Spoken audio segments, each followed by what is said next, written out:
Welcome to day 63 of my 100 days of making comics. This is Jan, and I am currently in Barcelona, very sunny Barcelona. I needed to get away from my troubles in London and my workload and everything, as I explained yesterday in yesterday's video.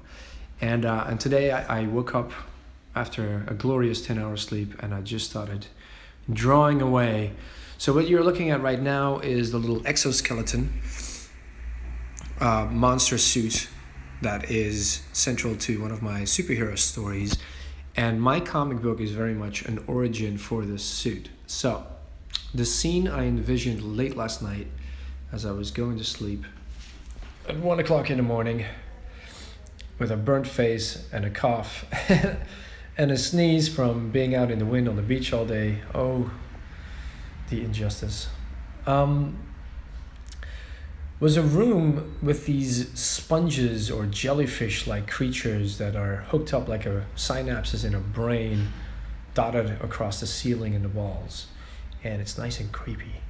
And what I thought was, these things could be the central brain, the tentacle spaghetti-like strings that take over people's bodies and turn them into living zombies, if you will, in a science fiction setting, are trying to find, like, I always figure that there has to be very limited AI or very limited brain power in the suit itself. There should be some, because they're like, you know, little snakes wiggling about, trying to latch onto people.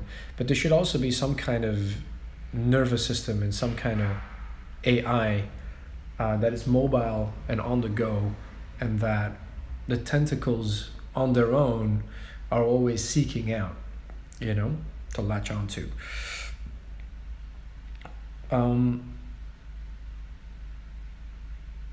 What I'm sketching out right now is very much the experiments in the past, in a distant past, that are uncovered by the crew.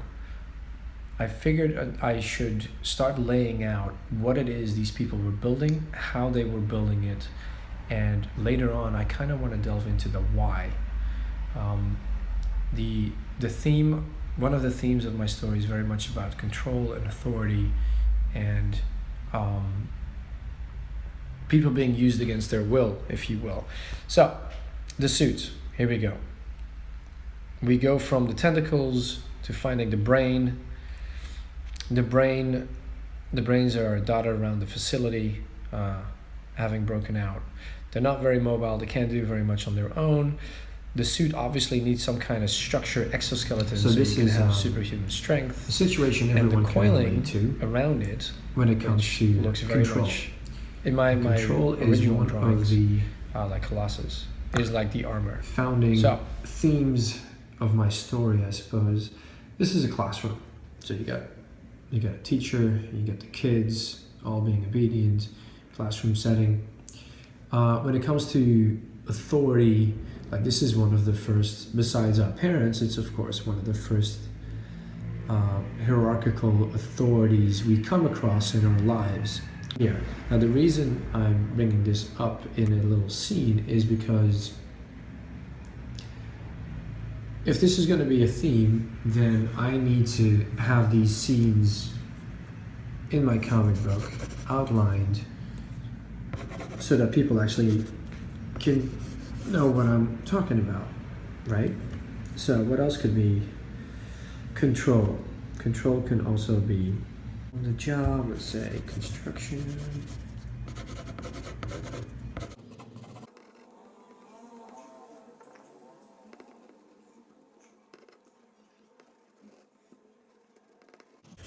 Some barking orders, that's control.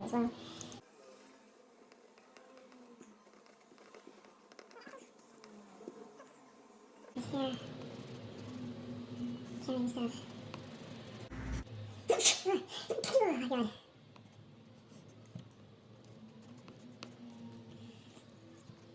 So these guys are carrying stuff.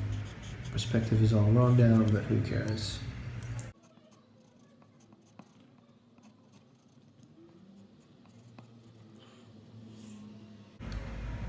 So yeah, work is another place for control. So go a little bigger. Let's think of something like war.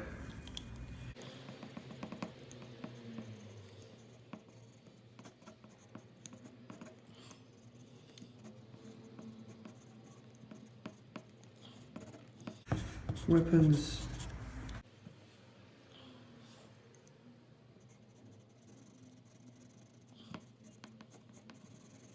United States.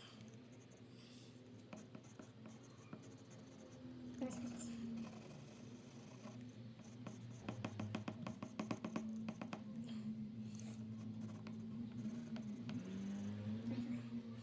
So we get another situation where there's control. Of course, I can show where the control is lost. So, for example, classroom.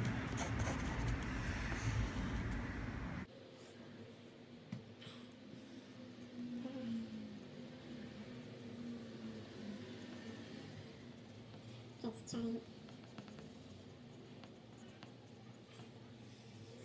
Poking fun.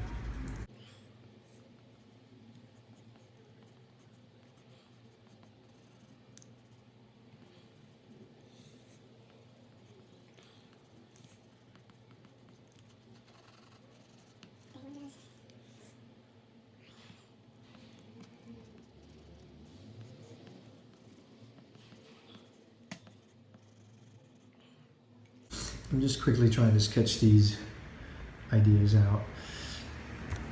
So you got the teacher guy explaining stuff, and then there's always students not paying attention, having a bit of fun.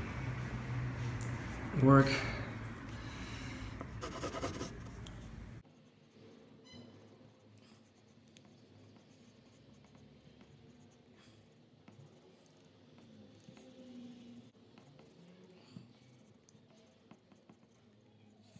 Someone on the floor.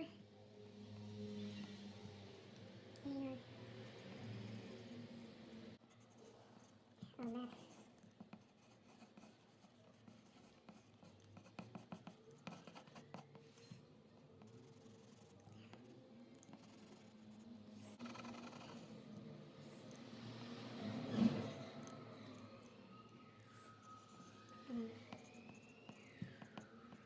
People running away.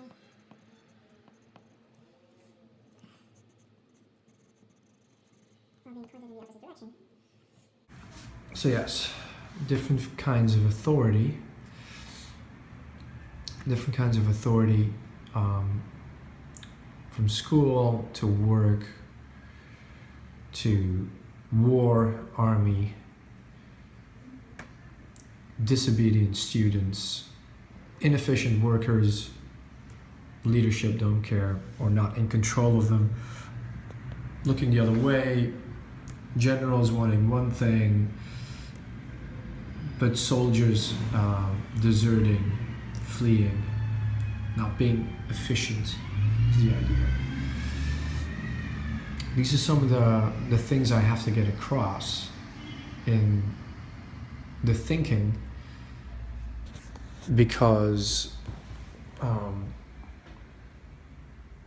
like, why would anyone want to build the kind of monster, if you will, that is all about control ultimately, that I have in my story? Like, why would someone want to build that? So these are some examples of like situations in which we want to control other people to correct their behavior into something that is desired. You can see, like, in some settings like education or work, how this is, it's something we all recognize, and it's something we've all grown up with, and it doesn't have to be a bad thing. You can also see that in life and death situations like war, where some of the most exciting stories are about war, we venerate all sorts of heroes from war, but we venerate them because the task, like, that warriors have, protecting society and fighting for society, but also conquering, is of course not an enviable task, and there are many of us who would fail in such a duty. And so the thinking behind it, that the scavenger crew discovering this facility where they find this monster suit, is they have to discover the thinking behind the suit, because that can set off the debate about the suit and what to do with it, which of course kicks off the greed that will ultimately lead to their demise, as some people think it was a great idea and they want to bring the suit back. So there we have it. A day well spent. I spent about an hour thinking this up, drawing it out, making the video. I'm going to explore Barcelona a little bit. I have to meet up with my old flatmate from 8 years ago tonight, see what he thinks about my plans and what the situation in the city is in regards to finding work. That's about it, really. Tomorrow's another day. Tomorrow is a big sightseeing day, but I hope to get some more work done tonight when I get back, and that's when I will upload this as well. So I'll see you guys tomorrow.